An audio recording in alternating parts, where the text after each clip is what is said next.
Welcome back to another episode of Dice City Picks. I'm your host, Tony Parlay. Don't forget to hit that subscribe button so you don't miss any of my picks. Game of the night's in the W.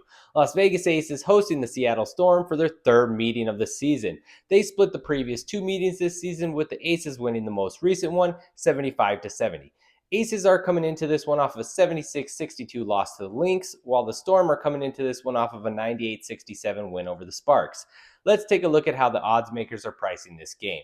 Storm are favored in this one on the road, laying 2.5 points on the spread, total of 159.5, minus 155 on the money line, while the Aces are at plus 130. These lines make sense to me because these teams have been heading in different directions the past few weeks. The Storm have won 4 of the past 5, while the Aces, they've lost 4 of their last 5. Now, let's go ahead and take a look at the injury report for this one because that explains a lot. The Storm will be without Katie Lou Samuelson, while the Aces will be without Megan Gustafson and Cheyenne Parker Tyus.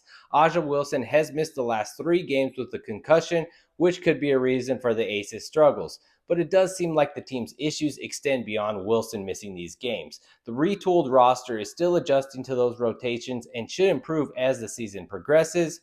However, they are struggling right now. Wilson returning to the lineup tonight for the Aces should help them. However, the Storm are on a roll right now. Erica Wheeler has been a terrific addition for the Storm as they now have 4 players scoring in double digits every game.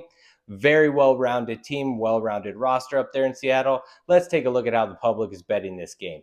Difficult finding betting splits for this one, but I did find some that are a little different than I usually use. They're going to go ahead and list handle percentage, which is about how much money is on each side. Looking at this here, 56% of the public taking the Aces on the money line, 57% taking the Aces on and the points, 58% taking the under here. Would have to fade the public in this one and say I'm back in the Storm because they're the healthier team. They're playing much better at the moment. It's probably going to take a few games for the Aces to get Wilson and the rotation set, figure that thing out. The Storm to cover the 2.5 point spread at minus 105 odds is the best bet in this one. Go ahead and click on the banner. Let's make some money and let's make it a profitable night.